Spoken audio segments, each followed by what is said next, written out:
Oi, gente, tudo bom? No nosso tema de hoje, a gente vai aprender um pouco sobre o que é a inteligência e também um pouco sobre o que é a memória. E vamos falar também, aqui sobre a relação entre ambos os temas. Então, para começar a gente entender um pouco sobre, a gente vai começar falando um pouquinho sobre o que é a inteligência. A inteligência é um conjunto que forma todas as características intelectuais de um indivíduo, ou seja, a faculdade de conhecer, compreender, raciocinar, pensar e interpretar. Ela é uma das principais distinções entre os seres humanos e outros animais.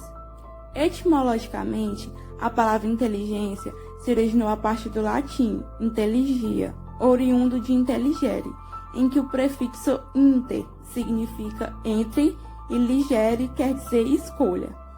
Assim sendo, o significado original desse termo faz referência à capacidade da escolha de um indivíduo entre várias possibilidades ou opções que lhe são apresentadas. Para a escolha da melhor e mais adequada oportunidade entre várias opções, uma pessoa precisa avaliar ao máximo todas as vantagens e desvantagens das hipóteses, necessitando para que isso da capacidade de raciocinar, pensar, compreender, ou seja, a base do que forma a inteligência.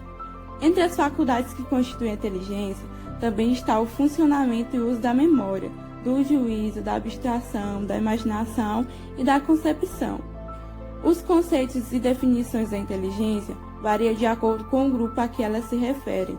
Por exemplo, na psicologia, a chamada inteligência psicológica é a capacidade de aprender e relacionar, ou seja, a cognição de um indivíduo, enquanto no ramo da biologia, a inteligência biológica seria a capacidade de se adaptar a novos habitats ou situações. Bom, como a gente já viu, o que é inteligência, já entendeu um pouquinho sobre o conceito. Agora a gente vai ver quais são os tipos de inteligência e como ela é dividida.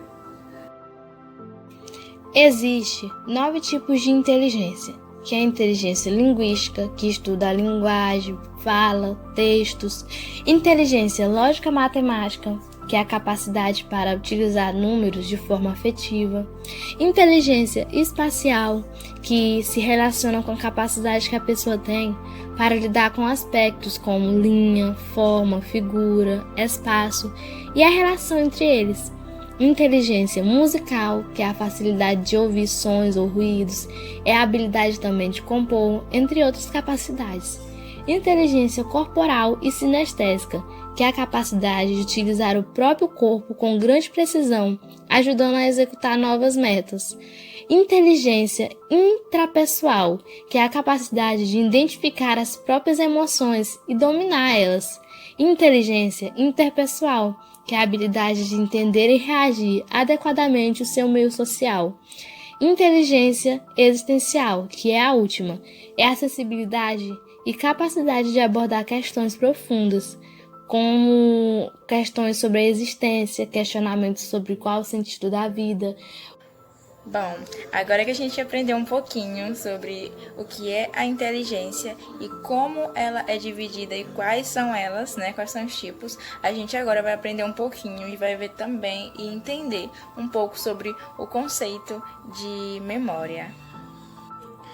A memória é o que permite a aprendizagem, pois é através da memória que os conhecimentos se consolidam, e é só o que aprendemos com a memória nos possibilita aprender coisas novas, aumentando assim o nosso conhecimento. Podemos definir a memória como o processo cognitivo que inclui e consolida e recupera toda a informação que aprendemos. A memória é a função mental que permite reter a informação, ou seja, aprender. É um sistema de armazenamento que permite reter a informação apreendida e permite evocar essa mesma informação, isto é, permite lembrar de informação retida anteriormente, mas a sua representação na memória não é uma reprodução fiel.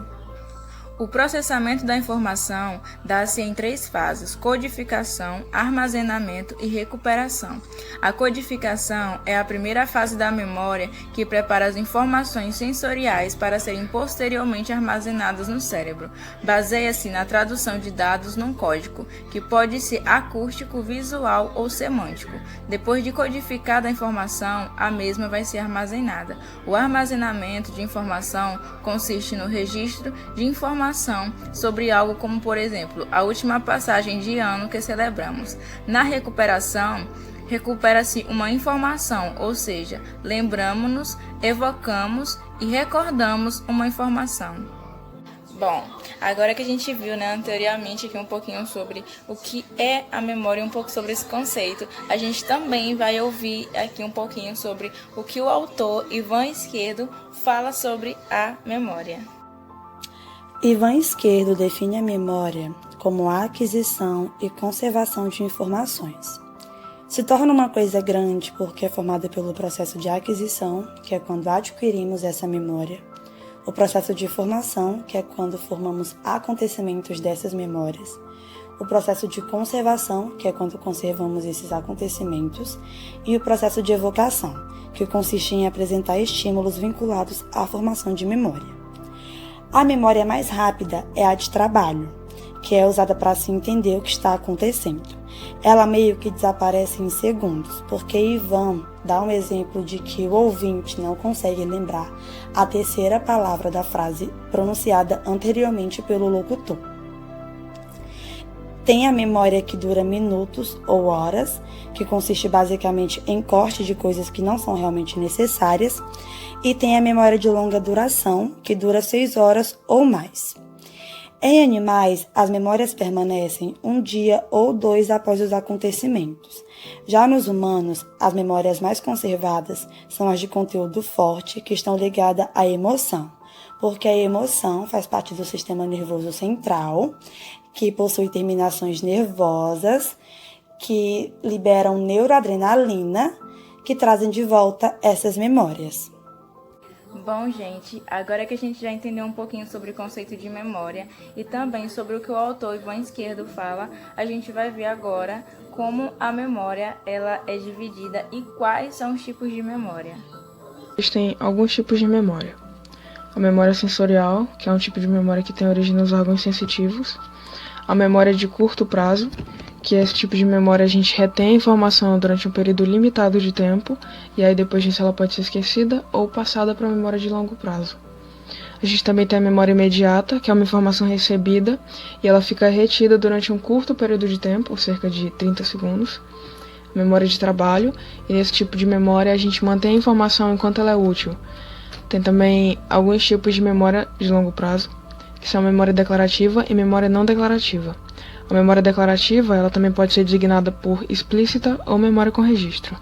Significa que a consciência do passado leva a gente a nos reportar a acontecimentos, fatos ou pessoas que a gente conhece. Tem também a memória episódica, quando envolve eventos com data ou recordações, rostos de amigos, de pessoas famosas, músicas, qualquer coisa que seja relacionada com o tempo. E a memória semântica, que abrange a memória no significado das palavras. Tem também a memória não declarativa, que é diferente da memória declarativa porque ela não precisa ser declarada, ela não precisa ser anunciada, é uma memória automática. Bom, gente, agora que a gente já viu um pouquinho sobre o conceito de inteligência e também sobre o conceito de memória, a gente vai entender agora, vamos ver um pouquinho sobre a relação que esses dois temas têm entre si. Relação entre memória e inteligência. A capacidade intelectual difere de uma pessoa para outra. O desafio da ciência tem sido descobrir como e por que essas variações ocorrem. Recentemente, pesquisadores deram um passo importante. Constataram que uma das chaves para entender esse mistério está na memória de curto prazo. Pessoas mais inteligentes costumam obter melhor aproveitamento na escola, ter mais chance de ocupar postos de trabalho e recebem salários acima da média. Além disso, são mais atentas a estratégias que favorecem a sua saúde, tanto física quanto mental. É claro que só o aspecto cognitivo não basta. mas pesquisas têm mostrado que os benefícios de um alto nível intelectual são numerosos, assim como as desvantagens de uma inteligência pouco privilegiada. Obviamente existem exceções, mas essa é a norma vigente na sociedade ocidental atual. Foi descoberto que o elemento comum na memória de curto prazo, na memória de trabalho e no funcionamento executivo se encontra profundamente associado à inteligência fluida. Esse resultado nos leva a supor que as pessoas mais inteligentes têm maior capacidade para conservar em estado ativo a informação considerada mais relevante durante o tempo necessário para ser utilizada. Alguns estudos revelam que a inteligência e a memória de curto prazo compartilham um suporte neuroanatômico distribuído em regiões-chave dos lóbulos frontais e parietais. De outro, o treinamento adaptativo cognitivo embasado no aumento da capacidade para supervisionar uma maior quantidade de informação durante determinado tempo eleva significativamente o rendimento nos testes que valorizam a inteligência fluida. Curiosamente, capacidades intelectuais superficialmente muito diferentes parecem encontrar-se fortemente ligadas por alguma classe de limitação compartilhada. Quando pudermos superar essa dificuldade, talvez estejamos mais perto de atingir um objetivo que fascina tanto o cientista quanto os leigos: encontrar formas de nos tornarmos mais inteligentes. Bom, gente, esse foi o nosso trabalho. Eu espero muito ter ajudado vocês, muito que vocês tenham entendido, né? E dizer a vocês, deixar aqui minha homenagem também à inteligência musical, que é uma das coisas que eu gosto muito, e deixar uma mensagem com uma música de um cantor chamado Renato Russo, que a música não é tão atual, mas também nunca deixou de ser, né? Pela a mensagem que essa música passa e pela história da música também que tem por trás dessa música. E dizer a vocês que a música ela tem um poder de vivificar as nossas memórias, né? Elas não só geram novas memórias, como também trazem memórias à tona, guardam memórias, né? E eu quero deixar uma mensagem tão linda com a letra que essa música passa. É preciso amar as pessoas como se não houvesse o amanhã. Porque se você parar pra pensar, na verdade não há. Eu espero muito que vocês tenham gostado. Beijão e até!